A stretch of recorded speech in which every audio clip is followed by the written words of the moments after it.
So the last time we met, we talked about your goal of wanting your students to be more producers of technology. The lesson or activity you had them do was a choice board. So today's choice board on World War II. Cold War. The Cold War, I believe it was. And I apologize, I thought it was World War II, but on the Cold War, and they were able to do different tasks of like one pagers and maybe some other. It was World War II. Yeah, oh, okay. It was World War II. I'm sorry. Yeah, No, that's okay. You're right. And like, what were the choice board had different things on it. Yeah.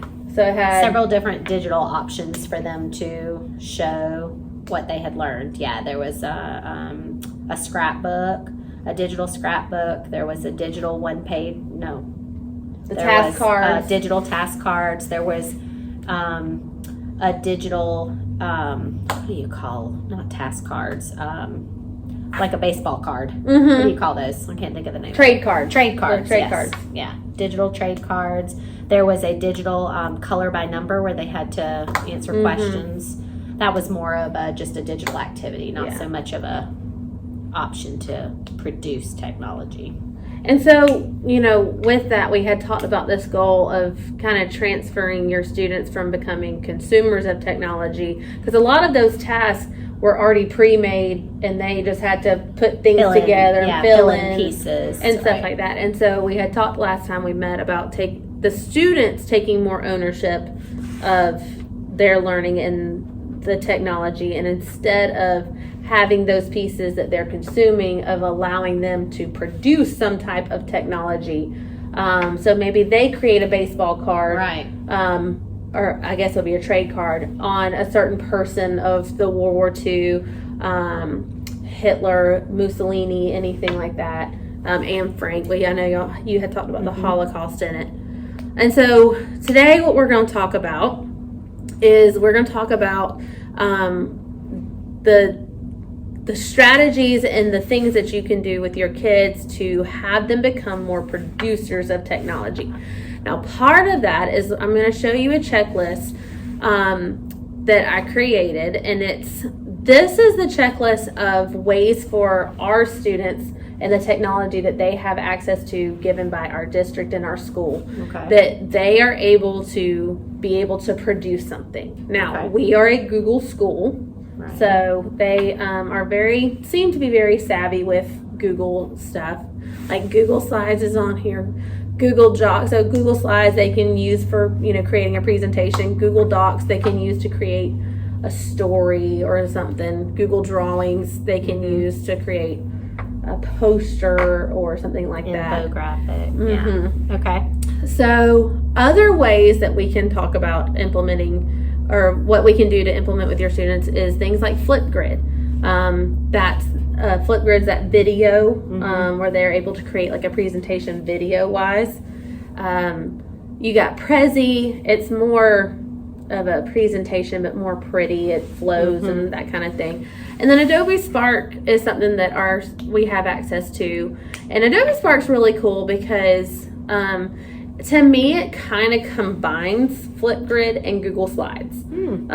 It creates, you can have presentations, and then in their slideshows that you can create, you can do very much the same thing, but you can also do voiceovers. So instead of them having to present something, that they can actually create a voiceover, like a video of their slideshow for kids to watch. Because I know sometimes kids, they don't like to get up in front of other people. Yeah.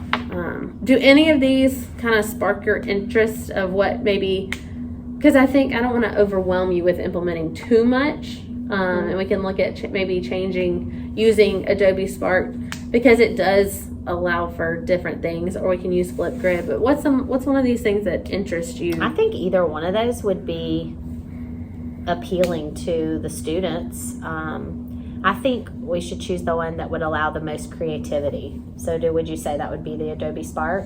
Adobe Spark does allow for a lot of creativity. I know that some of the kids are already familiar with Flipgrid, so that might be a plus to that one too, that they already know how to use it pretty well. They'd be more comfortable and confident with it. So one of the things is, I know that y'all have just kind of covered up the Cold War and y'all are moving into the civil rights and stuff soon. And so I think one of those that we could work on is, we don't want to overwhelm the students with too many choices, too many options. Agreed. So why don't we pick 2 that we can implement into that new choice board, that of them being able to produce a piece of technology. Okay. So what do you think your 2 that you would feel comfortable and that your students would feel comfortable with implementing? I think they would be comfortable with Flipgrid, definitely. Okay. I think that should be one of them. And I don't know, maybe between either the Adobe Spark or the Prezi. What would you say would be better suited? Well, Prezi is going to be it's the one that kind of is your presentation. And it, like, you click on it, it can zoom in to different parts and stuff, and then zoom back out and go to different places and stuff like that. And like a fancy PowerPoint. Yes, very fancy. So maybe not as creative.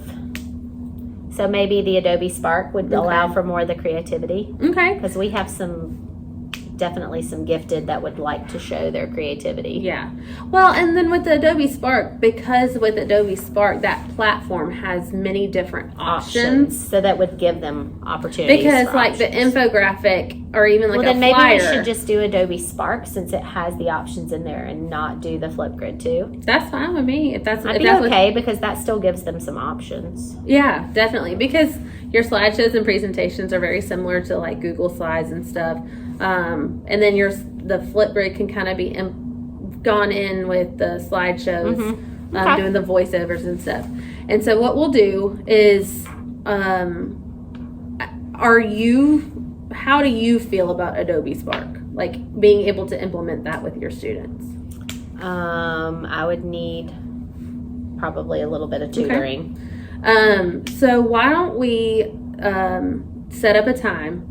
How do you want to have that time allowed with us? Do you want to sit down with me and like I can show you like how to do it and then you implement it with your kids? Would you like me to like model it with my class and then you can do it with your class to kind of see? I like that option. Okay. So maybe if I watch you, I learn by watching. So okay. I think visual. Okay. That would appeal. So why don't we kind of set this? So with my class, we'll work on, I'll kind of show you, we'll pick one aspect of Adobe Spark to work on, and then we'll kind of do one as a class together so they can kind of work through. We'll kind of go step by step so you can kind of see that part.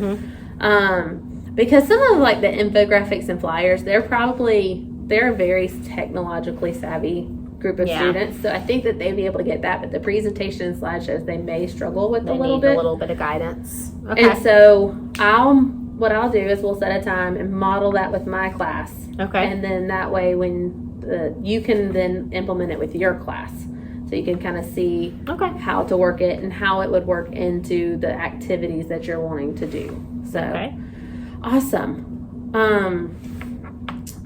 So we've got your goal of being more producers of technology.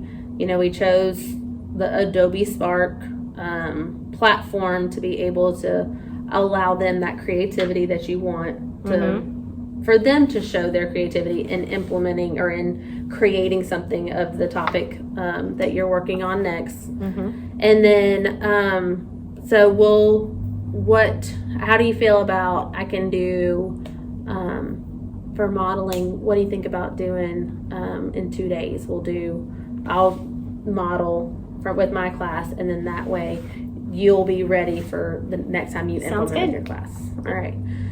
All right. So then once we do all that, we'll meet back. We'll set a time for you to actually implement this with your kids. After you've seen the modeling and all that, and then we'll meet back together. We'll work on, or we'll set a time that you feel comfortable with implementing it with your kids, and we'll move from there. Sounds good. All right. Yay. In social studies, y'all had a project that y'all worked on not too long ago about World War II, and you had a choice board. Tell me some things that were on that choice board. What were some options that you had on that choice board?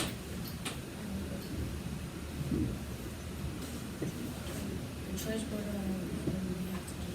The World War II choice board. Okay, so a one pager where you're getting some information, it's all on one page. Melania. Scrapbook. A scrapbook. There's the crossword. Ooh, a crossword. The color by number. A color by number. Oh. A poem. Ooh, that's a good one. No, I took my. He took your idea. A paragraph. Okay, writing a paragraph, maybe telling about something. Some of the other options were the trade cards, kind of similar to what some of you may know is like a baseball card or something like that. So a lot of that technology is what we call consumer based, where you are kind of having to input things. You're not really creating anything on your own. And y'all are a very creative group. Y'all have shown a lot of your creativity and through different activities that we've done and stuff like that. And so we are going to learn today about Adobe Spark. And Adobe Spark is really cool because it kind of is like a big platform of all kinds of technology that we can produce.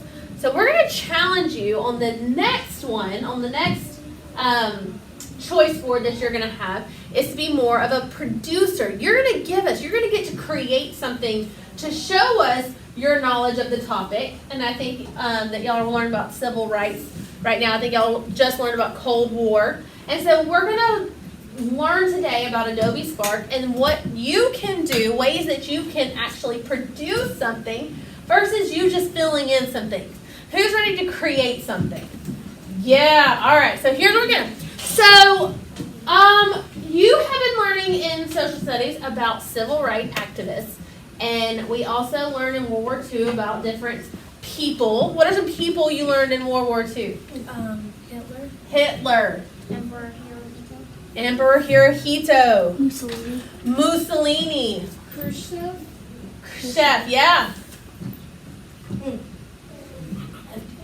FDR. Some of the American based. A lot of those were the European or Asian, or I should say Japanese.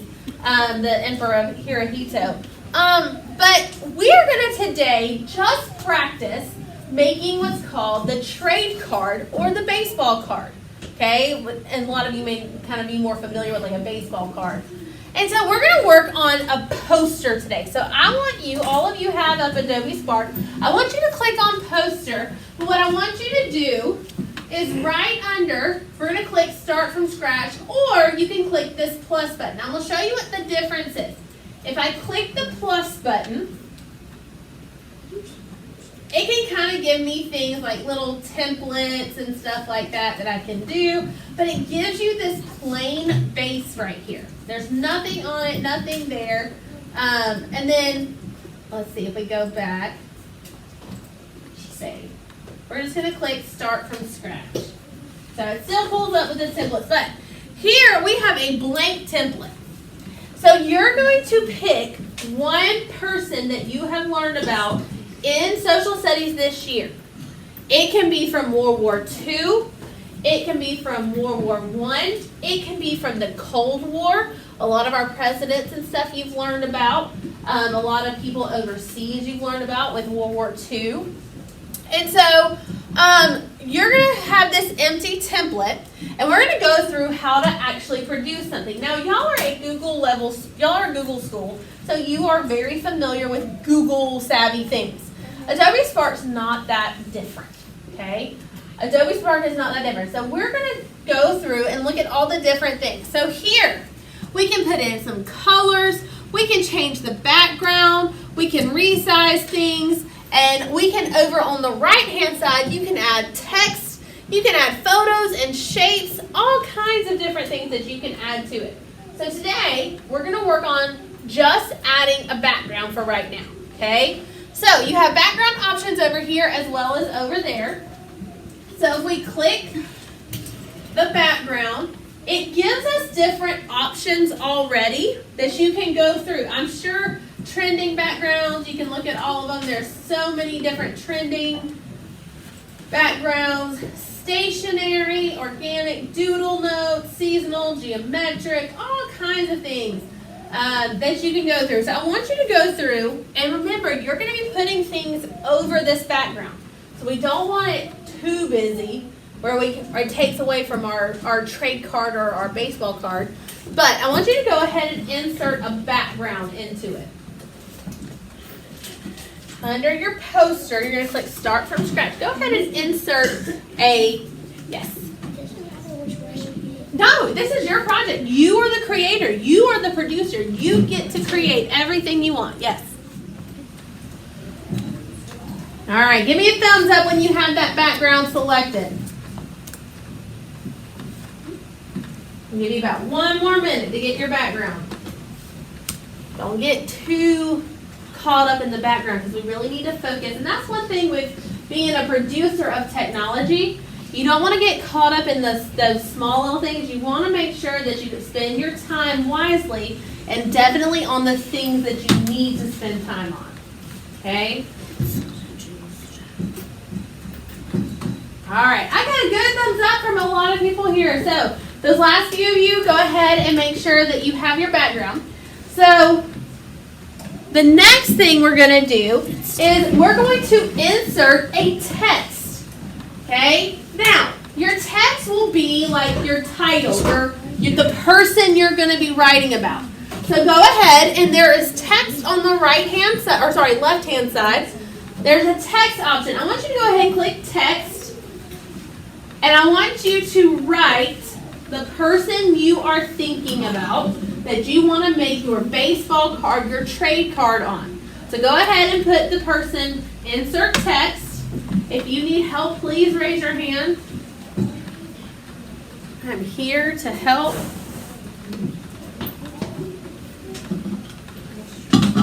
We're going to go right here to text.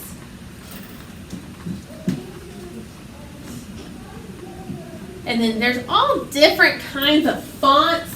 There's all different kinds of ways that you can insert that text that look nice and pretty and really cool. This is where your creativity is going to shine because it's your design. It's your project.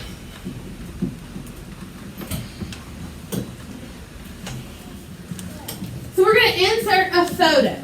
Now, with a photo, there are different types, nature, seasonal, travel, but the problem with this is we need a specific photo of this specific person, okay? So, what we're going to do is we're going to go to Google, okay? And I'm going to type in, let's see, I saw someone as MLK. Martin Luther King Jr. So I'm going to search this. Here's the important thing, though, that you have to make sure of.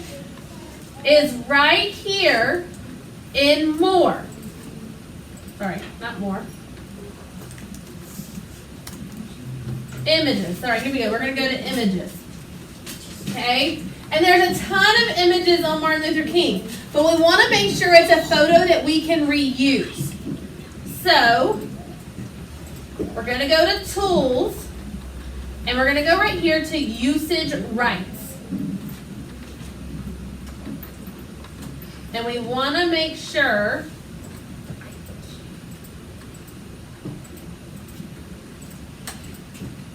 that we have where we can search and we can be able to reuse any of those images that pop up. All right, give me a thumbs up if you are good, and give me a thumbs down if you need some help, okay? If I have some thumbs up people that could help some thumbs down people, that would be wonderful.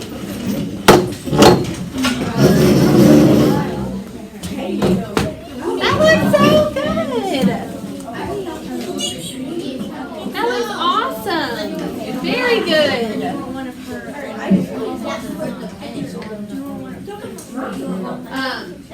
Yes. Or do you want that? All right, you got your pictures? Awesome. Let me see. Well, we're going to put some text, so you don't want it too big, but you can adjust it the size you want. Yeah, that was awesome. All right, 1, 2, 3, eyes on me.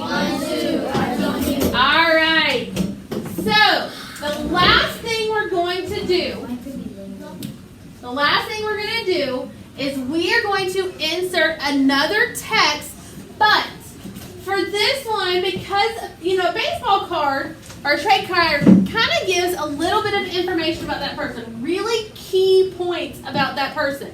For an athlete, a baseball card or a baseball player might have his batting average. It might have his on-base percentage. It might have really important stats or statistics that he has achieved or she has achieved. Okay? And so what I want you to do is now you're going to insert text and you're going to give me at least 3 key things this person did in history. Okay? 3 key points that this person did in history. Okay? So you're going to add text, but this time you may want to add text, like add your own text instead of picking a font, because that way you can add your own text. Okay? And then you will have created your first baseball card, your first trade card.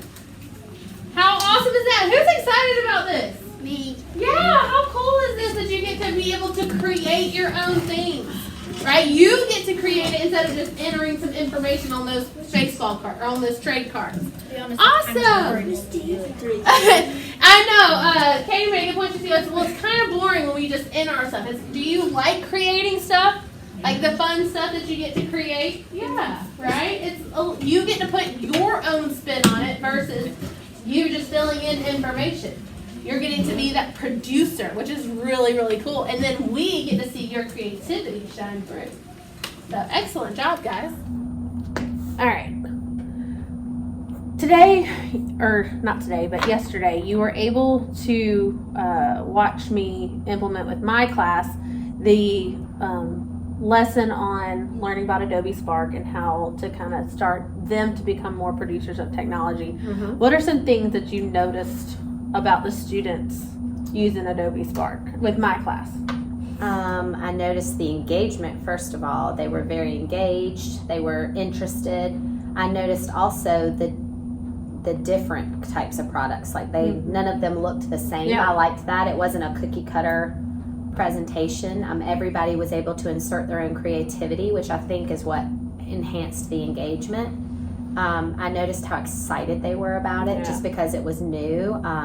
And they were even asking to use it like in other aspects of the day when we weren't necessarily doing something that allowed for that. So that definitely shows the engagement. Yeah.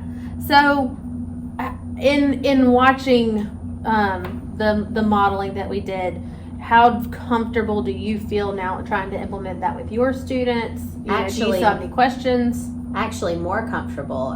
It was not hard at all. It wasn't as daunting as I thought it would be. So I feel good about it. I feel like it's something that we could definitely navigate. And I feel like now some of those children could even help me through it if I got stuck, because some of them are already experts at it. So. I know. I think that when we talked about with them being a Google school, they have had so much Google. They pick up.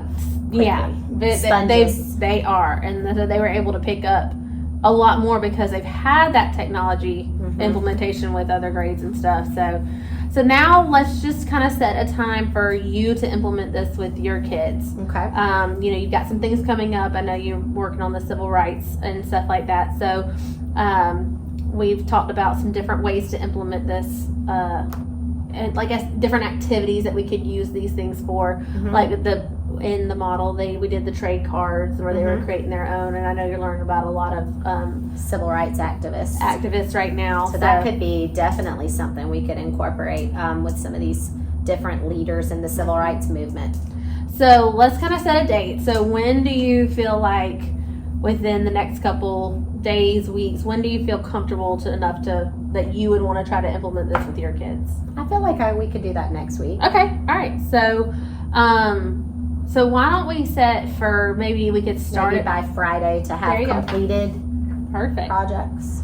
So on Monday, I don't think it'll take a lot of time once they pick it up. And I was gonna say, I think the more not access, but the more that they get to use it and become more familiar with it, I think that they're going to, like you said, pick it up really fast. So we can go ahead and give them the activity maybe on Tuesday. Like midweek. And then have them work on it. And then by that Friday, we'll see. Yeah. And I think so that'd be good. we talked about our goal of having this many students become the producers of technology. So we'll see how many of those students actually meet that goal. I think that's a very attainable goal. Well, good. I see us exceeding that goal. I know, and they seem really excited too. So. Yeah, agreed. All right. Well, so next Tuesday we'll give it to them, and then we'll check in Friday and see how they did with it. Sounds good. All right. Yay.